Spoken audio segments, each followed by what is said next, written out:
this topic is very much could be interactive because it's not a one size fits all strategy. So we're talking about building a team and getting the team engaged and driving the practice. So the staff driven practice. So first we're going to start off with recruiting, finding team member strategies for that.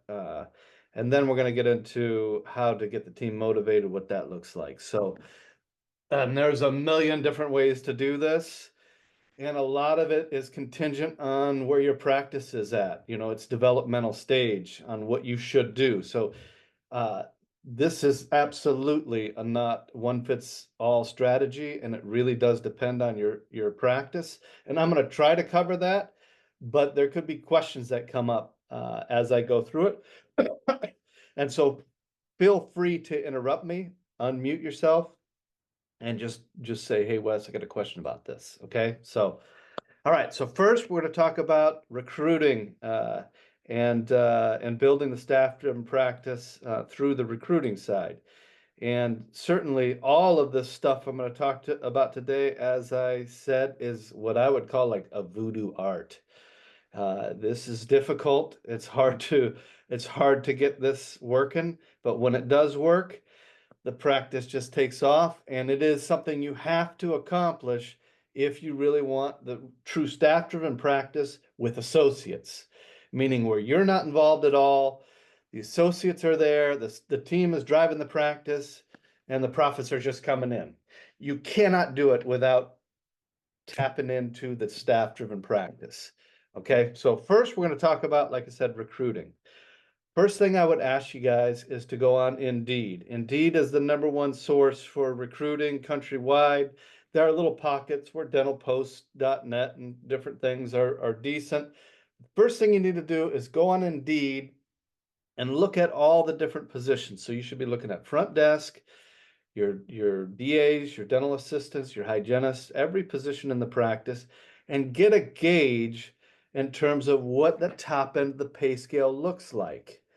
There's always outliers. There's always people throwing out stupid numbers where they're willing to pay, hygienists $70 an hour. But, that'd be one or two people. So you can kind of throw them out, the outliers, and go to what does the 90th percentile look like, 95th percentile look like in terms of the pay for each position. You need to know that. So, hygienists, obviously, it's all over the board, all over the country. There's no point in me commenting. You have to know those numbers. So you go on Indeed, search your area, look up these positions, figure that out. Then look at what the middle range looks like. What's everybody kind of posting at the middle? And then look at obviously the bottom. So #1 strategy in dentistry that we'll see, and just about everybody here is using this strategy. I doubt anybody is outside of this strategy, but it's kind of the diamond in the rough strategy, where I'll pay what's normal, what I think is fair wage, middle to 70th percentile. And if they're really good, yes, I'll pay more once they're in here. That's kind of the diamond in the rough strategy. That's what everybody tends to lean towards. It's what seems logical. And using this strategy, everybody kind of does this. And if you want to put together a team using this strategy, expect to do this in about 5 to 10 years. This is a long-term strategy, and I would say it has a mid turnover rate, meaning you're not turning over employees very fast. You tend to get decent people, and for what you pay them, it kind of seems to work out for you, and you don't tend to let people go, and you have a middle of the road in terms of turnover with this strategy. So that's the #1 strategy in dentistry, and it is appropriate for a practice that is got a decent team already in place. They're looking for 1 or 2 team members to add, and it's the contingent, the motivation of the team is strong already. They're already fully engaged, and this is an appropriate strategy if you're just in that zone and you are fairly busy. In other words, you're near capacity. This is a good strategy. Okay. Another strategy is the turning coal into a diamond strategy. And about 20% of my doctors are fairly cheap and pay at near the bottom of the pay scale. And and that's their strategy. And they could hire for 20 years and find one or two good people using this strategy. And it's a very, very bad strategy. And uh, actually, it tends to have low turnover, believe it or not. So this is a strategy that most of you should just avoid. I typically don't see uh, a reason to do this unless you're a new doctor and you're a little nervous. You got a team of 3 or 4 people, and you're doing 30 to 50,000 a month out of the practice. This is kind of, and you don't really know what you're doing. This is what I tend to see. But I see doctors get stuck in this strategy, and their practice ends up being stuck at 50 to 70,000 a month. And this is where they're at, and they really don't see how they can afford to pay anybody more. And so this is a strategy I definitely would avoid, uh, unless, like I said, you're new to dentistry. The strategy that when you're really trying to put together a team and really trying to put together a really good team, and you feel like, hey, we got pent up demand. If we had some really good team members, the practice would jump. Now you got to know your numbers, meaning you got to know that that would really happen. Okay, so you got to look at how much high. Now we talked about this a couple recordings ago. Go back and listen to it in terms of the demand in hygiene, the demand in new patients, and what you're really producing off of that dictates, is there truly pent up demand? And you have to know that. And that's where you decide, okay, we're going to go at the top of the pay scale. And this is where practices need to get to where you are so efficient with processing patients and getting great case acceptance that you can afford the best employees around. Right? So all the other strategies we've been talking about, the more efficient you are at doing those strategies, allows you to be at the top of the pay scale and just demand that we get the best people, period. And this is where you're paying where you're running ads, and the ads are at the 95th percentile of pay. And then you run into this problem, some of you, where your team is more at the 70th percentile of pay. Right? And so you got a whole group of people that you're kind of paying at the kind of a normal rate, 75th percentile. But to find really good people, you need to really be at the 90th percentile. You see the problem that you run into? Meaning I'm running ads and I'm not getting good people or nobody at all. That tends to be the problem. Right now, running ads at what's a normal pay rate, you get nothing. You get no response. And to get response, you have to pay at that top pay bracket. But everybody you've got in the office is at that 70th percentile. So this is the problem that we run into. And making the decision to bump up people's pay so we can recruit good people is something that's a difficult decision. It's something that I wouldn't recommend doing alone. I certainly would, if you're in that scenario, sit down with me. Let's run through your practice. Let's take a look at demand. Would adding a great team member or two really grow the practice or not? That's the question. So you have to have that figured out before you go back and pay everybody an extra couple dollars an hour so you can recruit. So a lot of you are in this scenario because of inflation, where pay has actually gone up and recruiting great people has gone up, but your team is kind of stagnated in terms of inflation. You really haven't ratcheted up the pay as quick as inflation has happened with employees around. So you get stuck real quick. So this is a big problem that we've had to deal with over the last couple years, And you'll know you have this problem when you run ads on Indeed and you get nothing back. You get no response. That is the number one indication that your pay levels are off. That's it. Pay is everything. So Indeed ads is just like running ads for anything else. What's the offer? The offer is the pay. Okay. And so if you're not getting the responses that you should, it's because the pay is off. And then you have to go evaluate your business strategy uh, um, to see if it's worth raising everybody else's pay to go actually be competitive in the market again. Okay. So that's kind of recruiting, and it tells you kind of where you should be in terms of your strategy.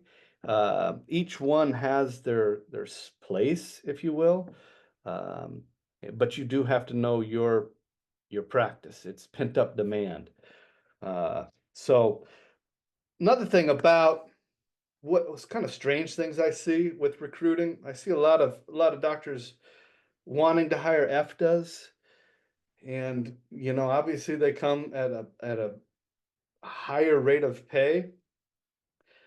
It's very important for you to understand that FDAs increase your capacity. So if you're not at capacity, you're just paying extra money to have these people on board. It's not worth it to you to pay a bunch of FDAs when you're not busy. Okay, it only pays off when you're full, and then adding in people that are expanded functions. Uh, that's when it pays off. And so don't fall for that, because that's a trap you can get yourself into, where your overhead gets out of control when you try to move to the expanded functions assistance when it's not appropriate. Okay, so don't fall for that. You only go that route when you're about 90% full, where you're at 90% capacity. And that would be by the team's definition, not yours. The doctors always have a different view of what they think they can do. Their eyes are always bigger than their mouth. So you always will say, well, I'm only at 60%. And the team will be like, no, he's at 90. So ask your team where you're at. And that determines, that strategy of going after expanded functions. Okay. So those things are really important, that you understand those things and that you know which route you need to go. Okay, so now we're going to get into bonus. And so when I said the dark arts, this truly is the dark arts. Bonus systems, there's many of them, and there's many of them that are really bad and many of them that are great, and they have to be monitored. They have to change. So number one rule of bonus is never let the team know that this lasts forever. Always tell them that we're gonna do this for a few months, 2 to 3 months, and kind of evaluate. Don't ever let anybody think that bonuses are forever. Okay, that's rule number one, because the likelihood is that you're gonna have to change bonuses. So there's two different types of bonuses. Okay, there's the communal bonus. This would be a socialism bonus, a communist bonus, where if we all work together as a group and we all hit this goal as a group, we all share in the profits. Now that has its place. Then there's more of an eat what you kill bonus. This is pure capitalism at its worst. And that has its place too. This is where you get team members arguing over who deserves the bonus, and all that kind of stuff can happen. So let's start talking about the communal bonus. Okay, so you want to try to tie this. I've seen it where doctors do it quarterly, rolling averages, and then of course monthly. Certainly, I would advocate monthly instead of quarterly, and I would advocate daily versus monthly, or weekly versus monthly. The team really struggles with uh, the motivation, or not the motivation, the concept of the month. So if you've ever done these kind of bonuses before, what you'll see is most of the team hardly knows there's a bonus going on. And until the 23rd day of the month, when they realize, hey, we might actually hit this, you'll actually see engagement and motivation from the rank and file of the team. So uh, that's the problem with the kind of the monthly bonus is the vast majority aren't motivated until they can just see that they might hit it. Then they're motivated for the last week. The other problem is most of the time they see that we're already going to hit it. And so you get no motivation for from the team. And then you see then the other scenario is they know they're not going to hit it and there's no motivation from the team. So once every fifth month, you get true motivation with this bonus. This is why we're not big believers in this type of bonus. And then it turns into an entitlement. This is where it becomes so easy to hit, and then everybody just kind of expects it. So we kind of don't recommend a 30-day bonus anymore. We're big believers in what we call a daily bonus. Okay, for those of you that know our fishbowl bonus, this is where you set a goal for the day, where you go, hey, if we get to this number, that means it was a good day, right? And then everybody gets to take a draw out of the fishbowl, and depending on what they draw, that's their bonus for that day. And you want to set that bonus daily, meaning it's not your monthly goal divided by the days you're going to work. That's not what I'm talking about. It really needs to be set differently every day because some days you're at the goal already or even above it. And some days you're way below it. And setting it at your daily goal is not motivating. So you want to kind of move this around. Now, this bonus,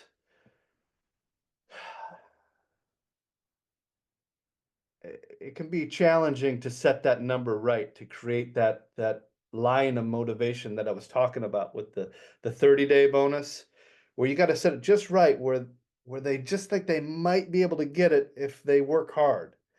And so it's a little tough in that regard to set that number just right. Uh, but that is the challenge of that bonus.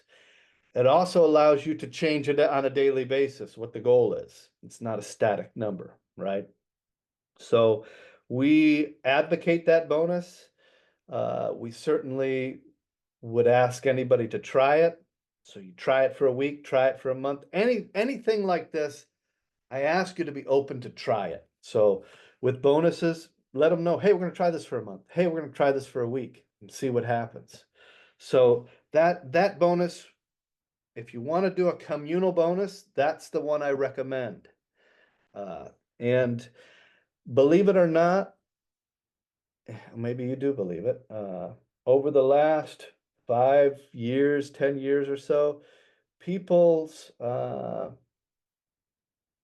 motivation, their reward systems have changed. People they don't think long term anymore.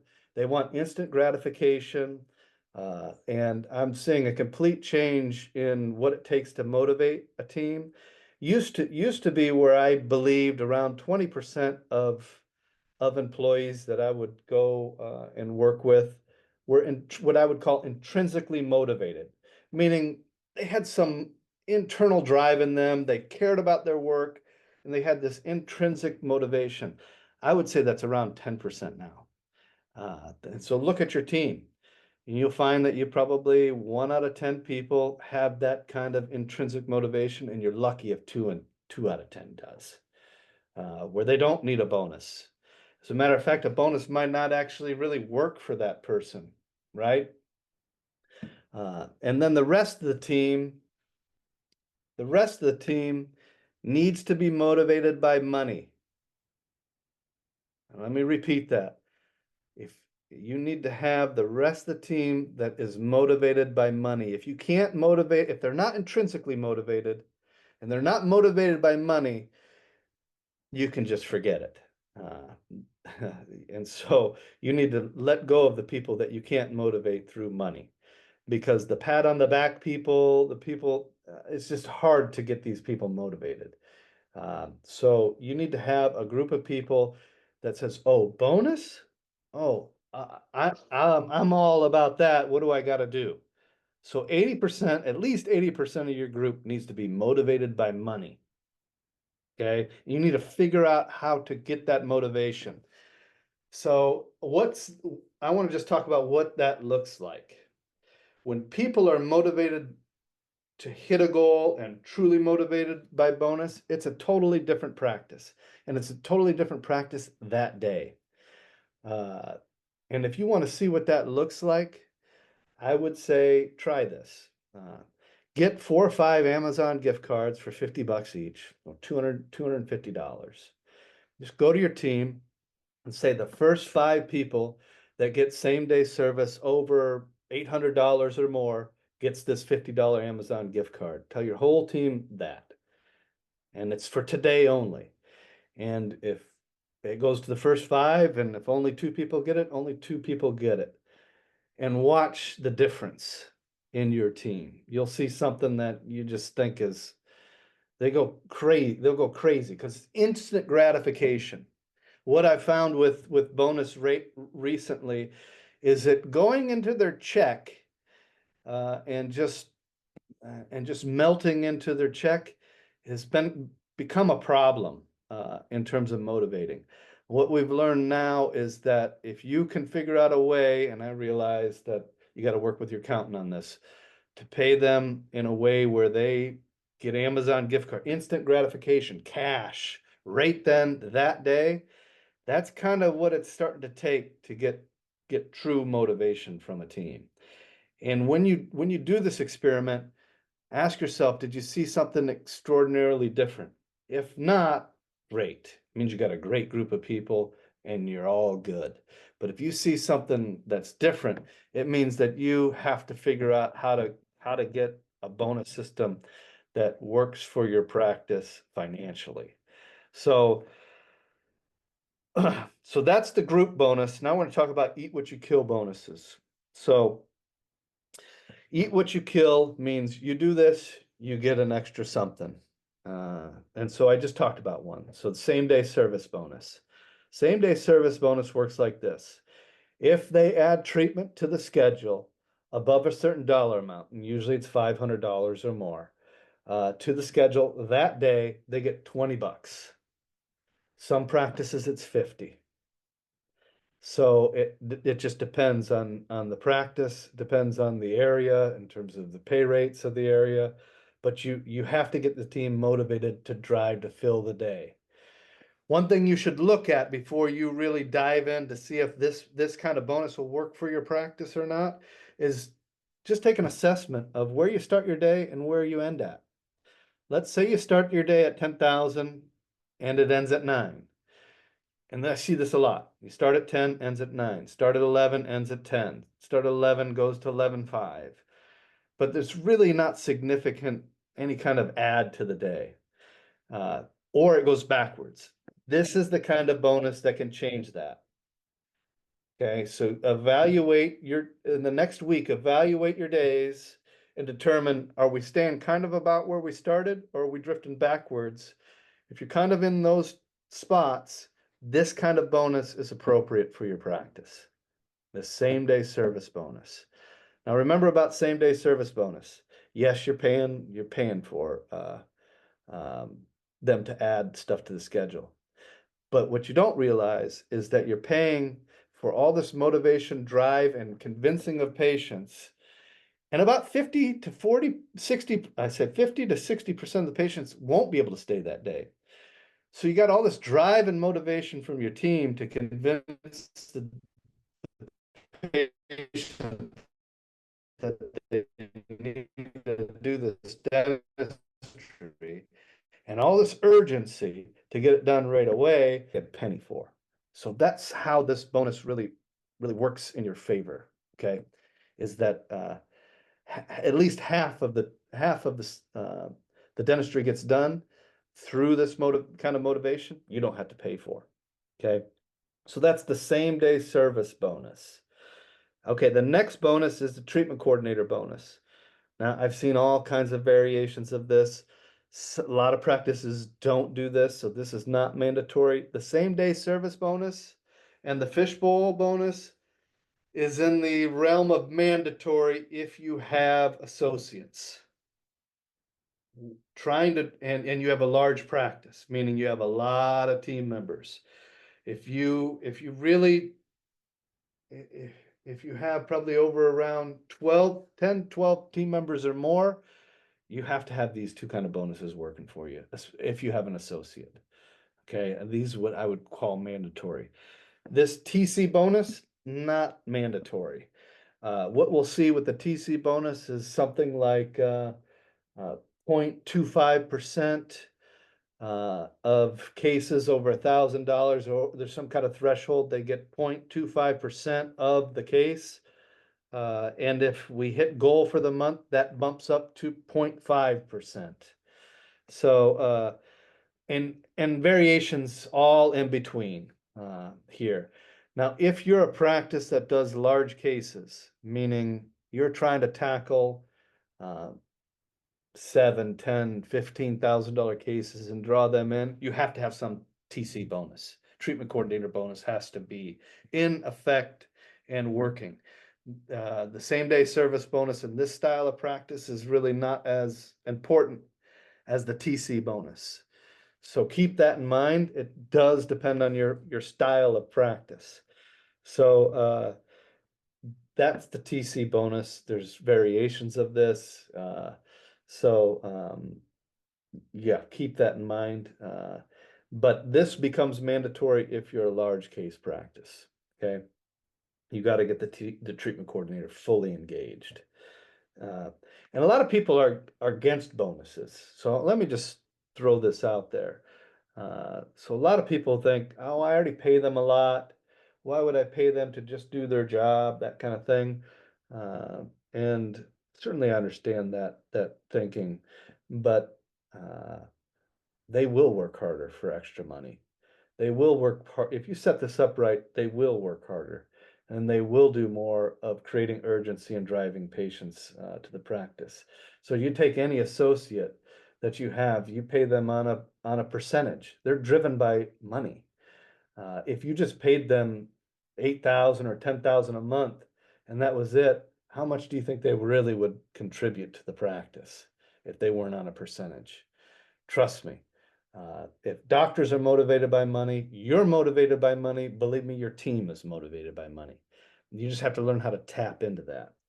So, so that's the TC bonus. Then we get into leadership and management bonus. So if you want to set up a practice that truly operates without you, you've got to set up some kind of carrot for your leadership team. This typically is the front desk, depends on the size of the practice.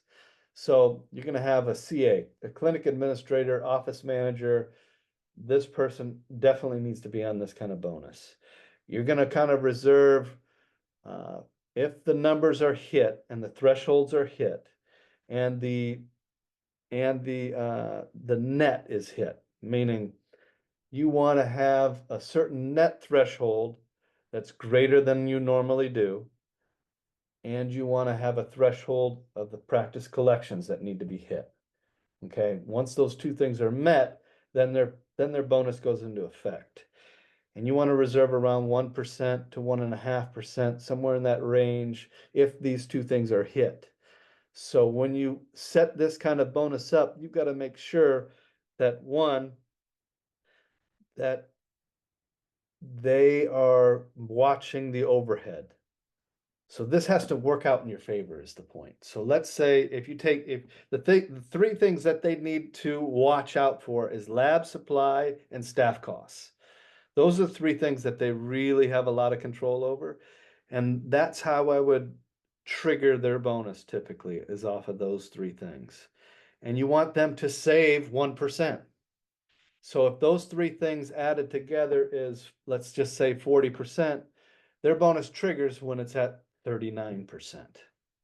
so that this bonus really doesn't cost you anything. That's the idea. So you want to reserve 1%, and the clinic administrator gets 2 shares. To the clinical lead and the front desk lead, they get 1 share. So it works like this. So if you're dividing up 1%, it would be 1/4% for the clinical lead, 1/4% from the front office lead, and then 0.5% for the clinic administrator. It's going to work something like that. And then of course they got to hit a collections goal. And typically we set the collections goal just above what's normal, so that it's super attainable. So let's say the practice is doing 100,000 a month. We'd say, okay, if the practice is 102, then this goes into effect. And the idea is this bonus structure doesn't cost you anything. With the little bit of extra that they have to produce per month, along with the overhead controls, it shouldn't cost you anything. Now, with the complicated part is the overhead needs to be a 3-month rolling average because of how obviously labs and supplies roll into the practice. It has to be a 3-month rolling average, or else it gets chaotic in terms of 1 month they hit it, 1 month they don't, and it becomes unfair. Okay, so those are the basic structures. There's a million different ways to cut this. But I'll tell you, if you don't get this going in your practice, and your practice will never operate without you. You'll always be tied to it in some way, in really managing the practice, driving the production, being the main doctor in charge, pushing and driving the day. Without getting this working, it won't happen for you. I can just promise you. And you'll be tied to it forever. This will never turn into a passive income stream. Okay? So those are the variables. Those are the things to keep in mind. This is super complicated. I wouldn't do any of it without talking to me. I really wouldn't. So I gave you a brief overview on this stuff, but please, this is, don't do this at home, kids. This one, none of change, and then changing bonuses. I wouldn't do any of it without at least spending 30 minutes with me. And I certainly would welcome that from any one of you guys, because this is terribly difficult. And the other thing I want to point out is staff morale. Okay, where is it at? Are they the driving force of the practice, or are you the driving force, or the doctor's the driving force, or is it one CA and you guys the driving force? You got one person in the practice that's an ally, and then, or maybe two, and then it's the doctors, and that's really it. If that's how you feel, you have not tapped into the team's motivation and drive. It hasn't happened for you. Okay, it should feel the opposite, meaning you're like a dog with your leash tied to the bumper, and you're getting drug. That's how it should feel, and you can't even lift your head up, hardly.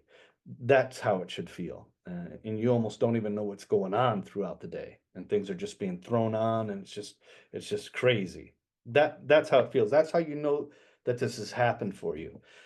And sometimes what we have to do is we have to salt the mine. We have to get object in motion tends to stay in motion. So to actually get the team's true motivation and drive, sometimes we have to jack up the bonus for a month or a week just to get them excited and motivated, and then dial it back down. This has to happen in a practice that has associates. So keep that in mind. Sometimes we do play little games like that, and it does work. A ball in motion tends to stay in motion. So you let them know, hey, we're going to do it this way for a month, and then we're going to dial it back after that. And you get this super drive and motivation from them, and it kind of stays in place after. Okay, so again, super complicated stuff with bonuses. I'll tell you, you don't want to mess with bonuses too much or get too concerned about it if you're already at capacity. If you're already near goal every day and your schedule is booked out for a week, uh, uh, this is not the direction to go.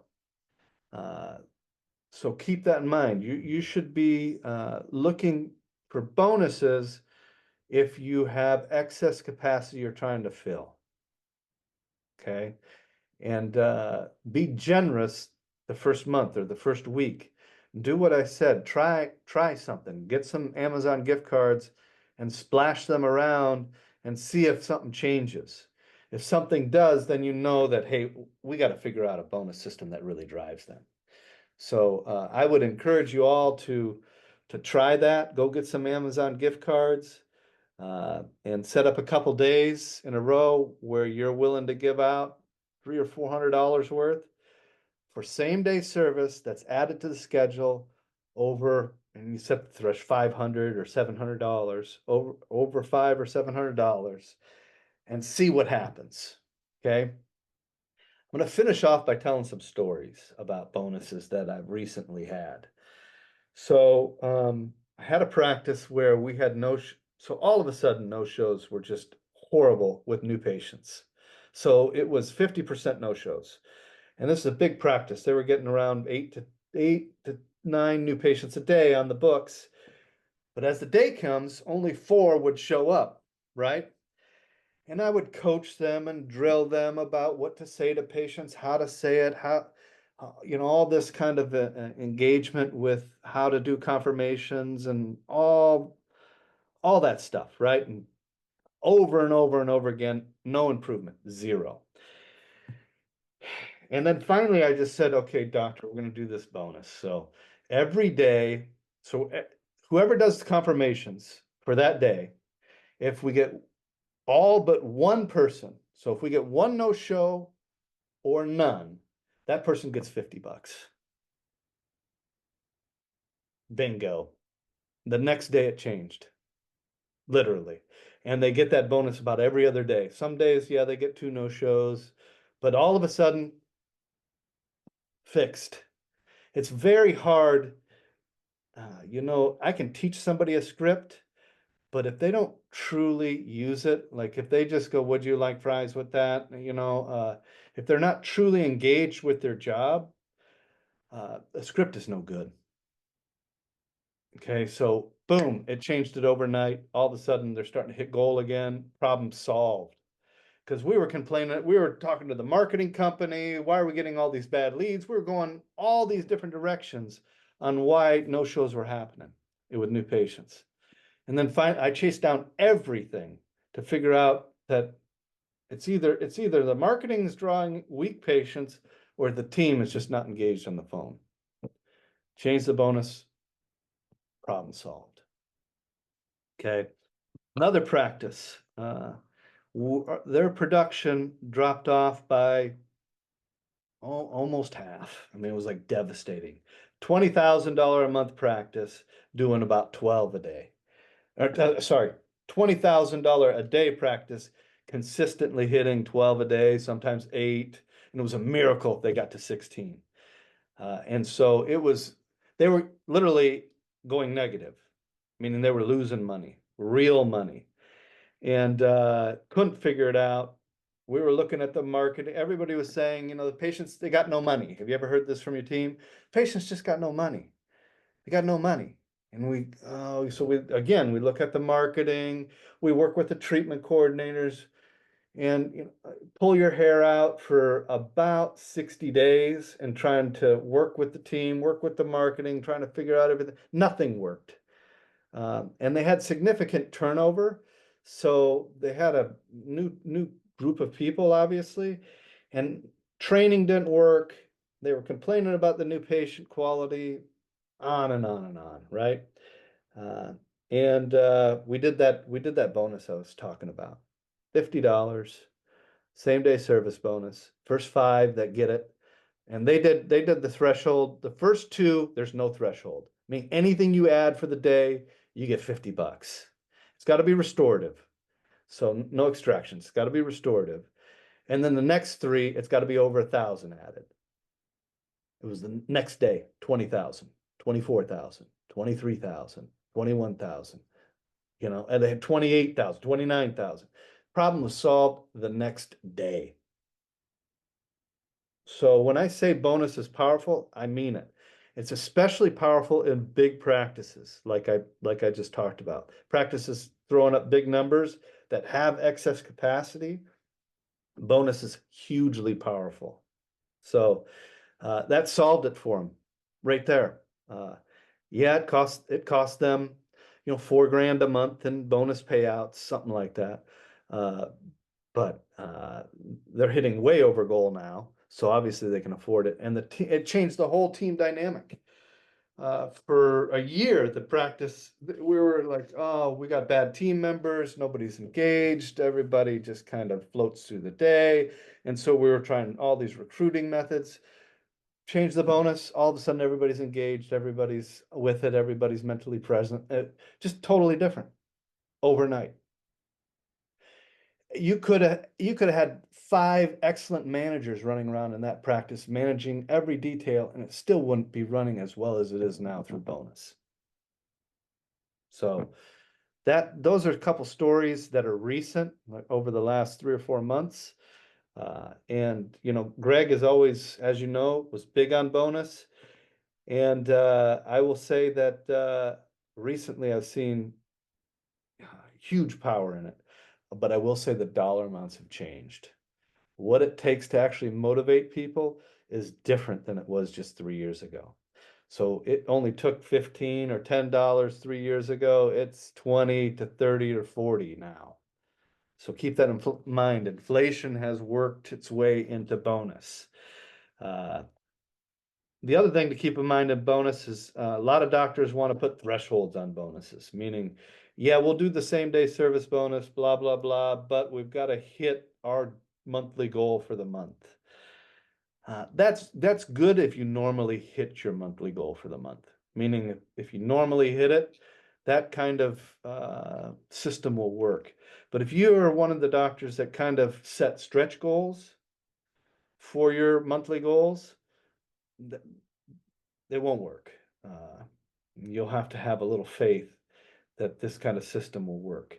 So when you do this kind of bonus, just do it for a week. Say we're going to do it for a week. We're going to do the same day service bonus for a week. Here's how it works. And see if it really makes a difference. If it doesn't make a difference, it means that bonus really, and be aggressive with it. I mean, do good payouts and see if the same day service really makes a difference in your practice. If it doesn't, it means you've got another problem. So again, this is voodoo, and getting the team driven and really driving for production is something that's very difficult, and I wouldn't try it at home without at least just talk to me for 30 minutes about what you're thinking. But everybody should try it.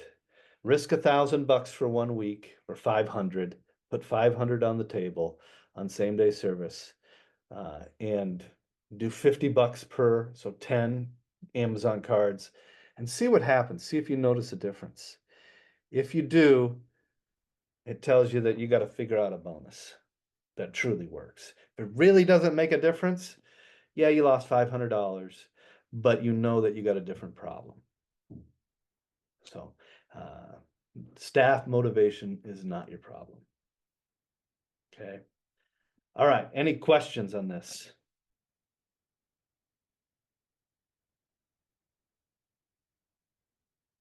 It's extremely complicated subject.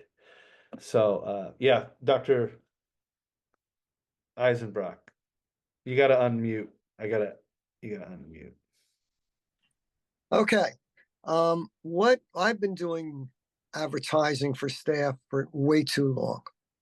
And I found some common themes. One, they want sick days, vacation days.